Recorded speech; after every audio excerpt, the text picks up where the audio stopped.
Hello friends, आज हम कटोरी कट ब्लाउज़ की कटिंग करेंगे पेपर पे। इस तरीके से मैंने लेंथ 16 इंच पे निशान लगा लिया है। अब हम इस लाइन को सीधा कर लेंगे यहाँ से, और यहाँ पे हम शोल्डर का निशान लगाएंगे 6 इंच पे। 6 इंच पे हम शोल्डर के निशान पे मार्किंग कर लेंगे। यहाँ पे हमने निशान लगा लिया है।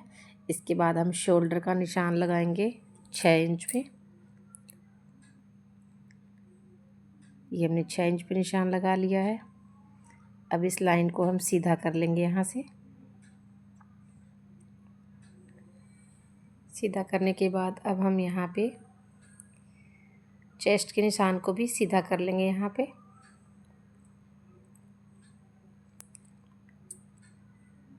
अब हम यहाँ पे नेक का निशान लगाएंगे 2 इंच पे, और यहाँ से लेंथ लेंगे नेक की हम 6 इंच। 6 इंच पे निशान लगाएंगे। यहाँ पे 6 इंच पे निशान लगा लिया है। अब यहाँ से हम नेक की चौड़ाई रखेंगे 3 इंच।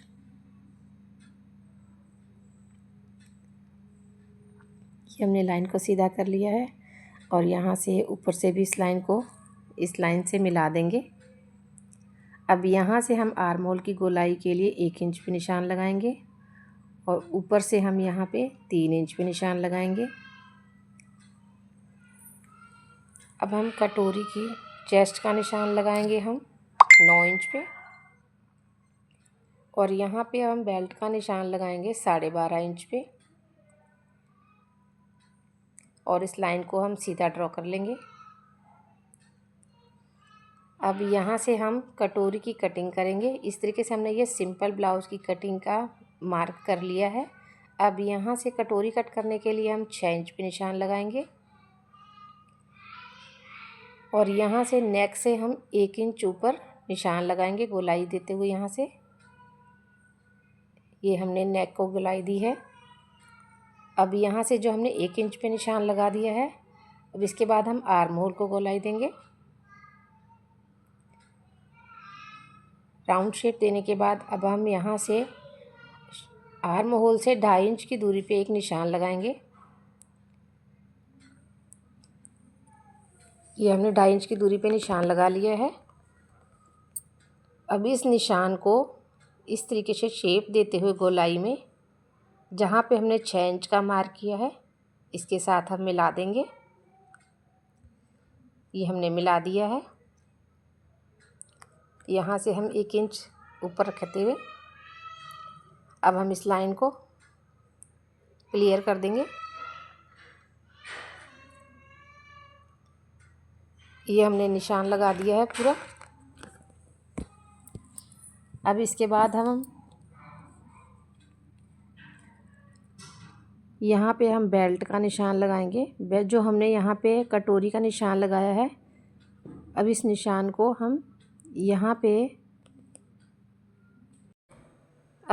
हम शेप देने के बाद हम यहाँ से बेल्ट को, ये जो हमारी कटोरी है, इससे हम बेल्ट से 1/2 इंच ऊपर निशान लगाएंगे,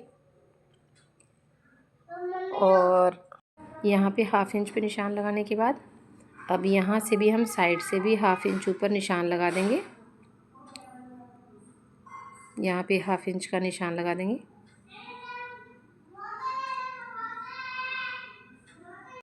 यहाँ पे 1/2 इंच पे निशान लगाने के बाद अब हम इस लाइन को इस लाइन से मिला देंगे। यहाँ से हमने जो फिटिंग का निशान लगाया है, इस तरीके से इसको मिला देंगे। अब यहाँ से इस लाइन को हम 2.5 इंच की दूरी तक इसको भी मिला देंगे। ये हमने लाइन को मिला दिया है। अब यहाँ से हल्का सा राउंड शेप दे देंगे इसको।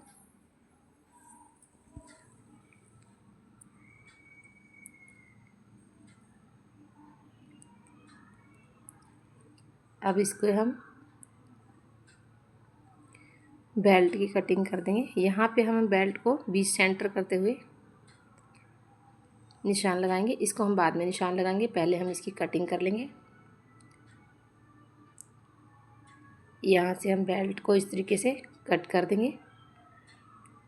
आप कभी भी अगर कटोरी कट ब्लाउज़ बनाते हैं तो प्लीज़ पहले आप पेपर पे कटिंग कर लें, क्योंकि इसकी कटिंग की शेप हमें बाद में देनी होती है, इसमें एक्स्ट्रा कपड़ा रखना होता है, इसलिए हम पेपर पे कटिंग करने के बाद ही कपड़े पे कटिंग करें अगर आप बिगनर्स हैं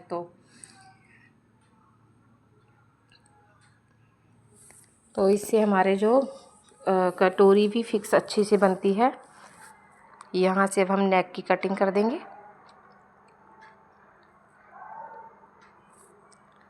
ये हमने नेक की कटिंग कर दी है।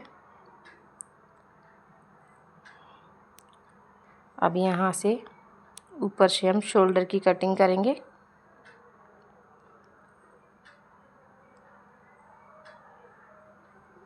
और इसी तरीके से अब आर्म होल को गोलाई देंगे,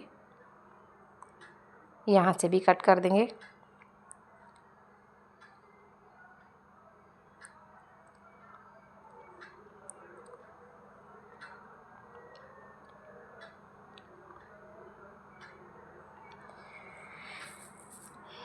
इस तरीके से कटिंग करने के से हमारी जो फिटिंग है बहुत ही परफेक्ट आती है। और अगर हम कपड़े पे कटिंग करते हैं तो कभी कभार गलती हो जाती है काटने में।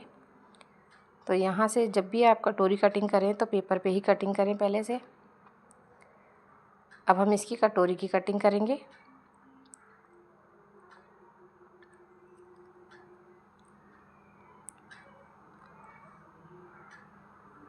ये हमने कटोरी की कटिंग कर ली है। यहाँ से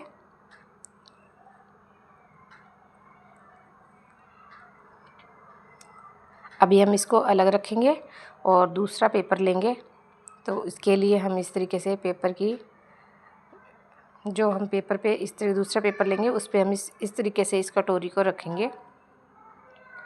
और ध्यान रखें कि आप कभी भी जब कटोरी कटिंग ब्लाउज़ बनाएं तो कपड़े को सीधा नहीं रखें, इसको हमेशा तिरछा ही रखें।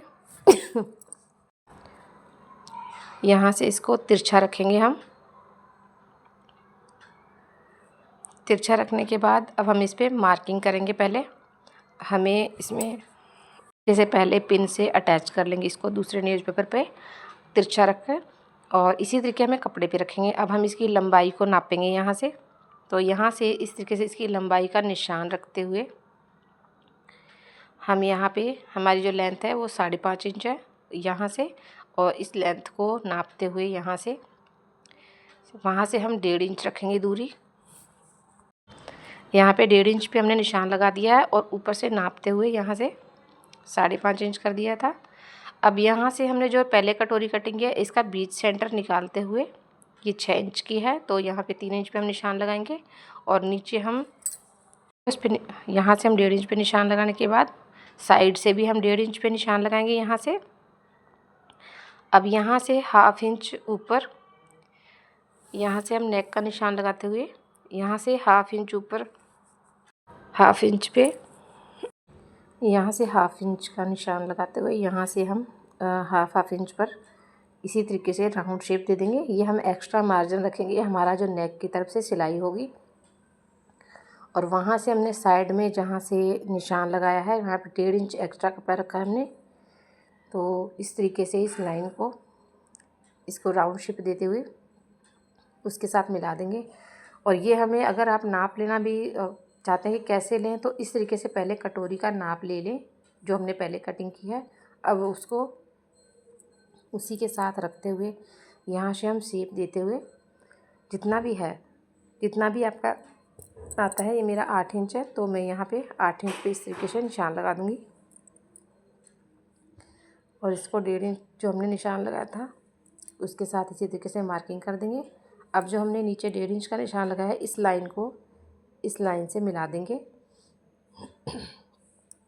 इसी तरीके से जो साइड में हमने निशान लगाया था 1.5 इंच का फ्रंट साइड में, उस साइड में हम इस लाइन को मिला देंगे।